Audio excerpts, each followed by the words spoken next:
Have you guys figured it out yet? Still working on the puzzle.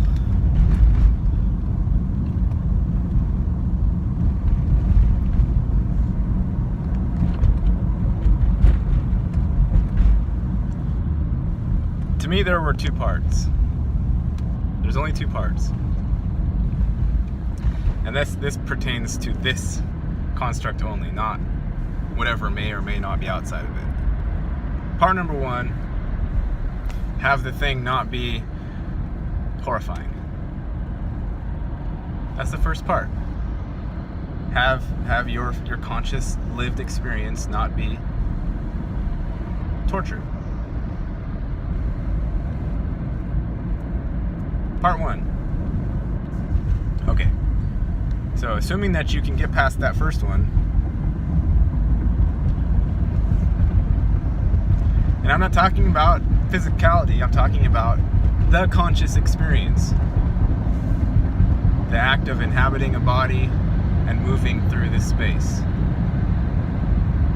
And how you perceive that. Okay? I'm not talking about the possibilities within the physical spectrum as far as ideas.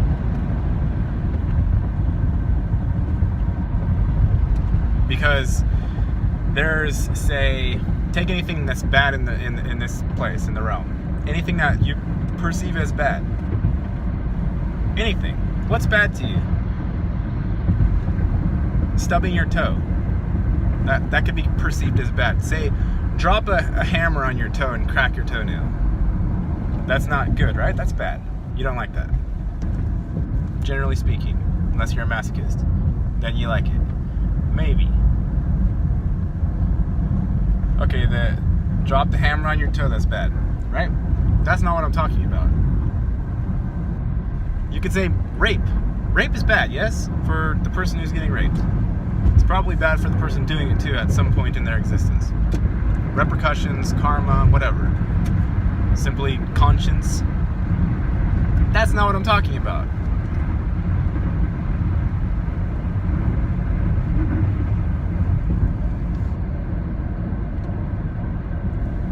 I'm talking about like quantum entanglement of the sensory perception, of timelines, of everything.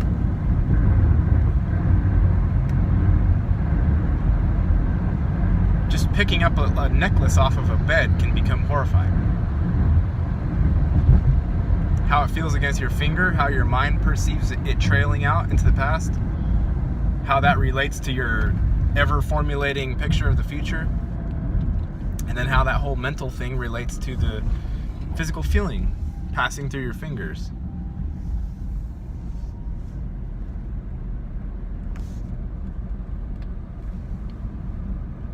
And I'm not saying the other things that I first mentioned could not equally be turned into something horrifying. They're horrifying anyway in their own right without having any quantum manipulations.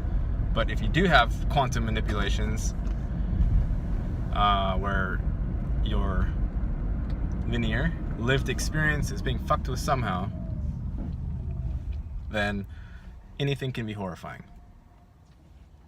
That's why if you see people take salvia, they'll freak out no matter where they are.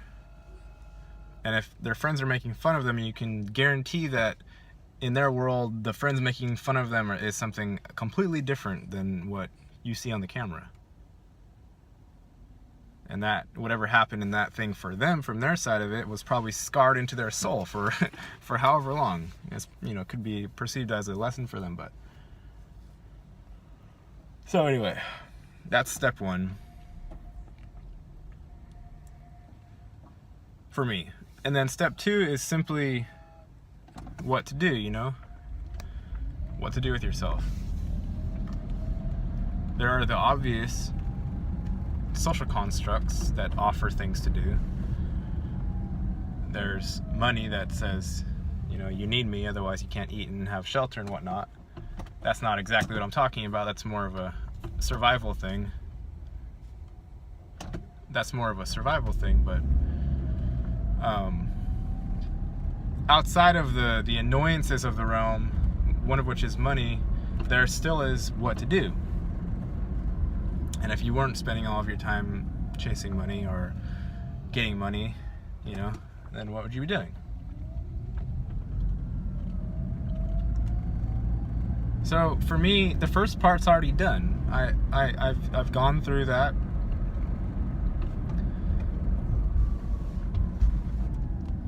I've gone through the horrors for now. I don't know, they might come back. But for now, none of it's horrifying, and there's no fear whatsoever, and the thing is just what it is. If anything, it's just, it's nothing. It's a thing. I'm here, and this outside is here, so I gotta do something. So outside of the survival, it's so funny that like survival means you must hunt for money. Like, it's the silliest thing in a so-called physical world. But I mean, it's not a physical world. So after survival has been met, then what do you do? Now, if you're just out here in the realm and it just looks like this, okay, all the time, just stuff going like clockwork, traffic, what happens in regular life? Traffic goes down the street, people run, people hang out on the grass, picnics, very, very normal things, right? So that's what people do. And there's also other things, it's not just that, but at a certain point,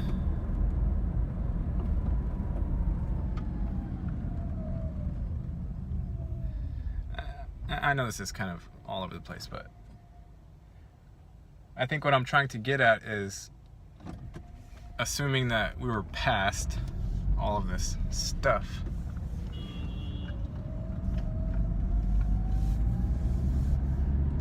assuming we got past, the things that people get on YouTube and bitch about, or just the people getting on YouTube and asking, what is this reality? Simple. Once you get past those questions, say the reality stopped being oppressive to you, and you didn't have to go talk about it all the time, and you simply just had a choice, like, what do you do with your life? You're still alive, you're still here, you haven't ascended yet, so what do you do?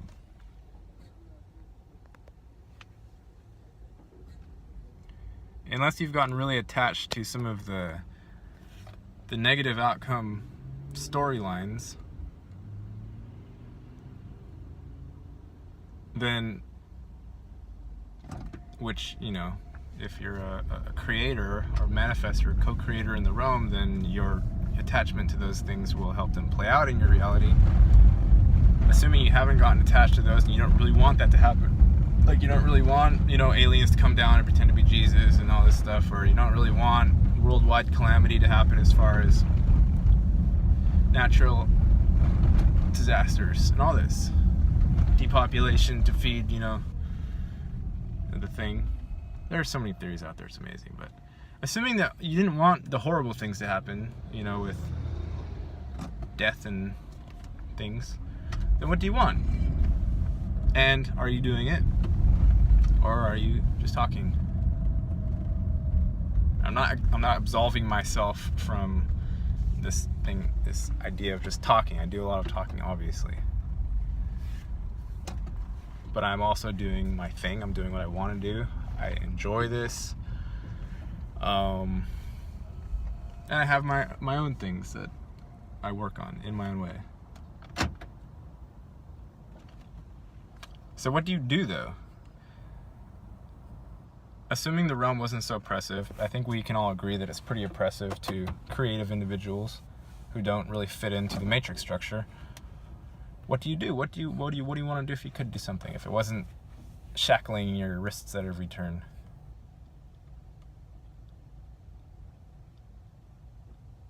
Food for thought. let me know.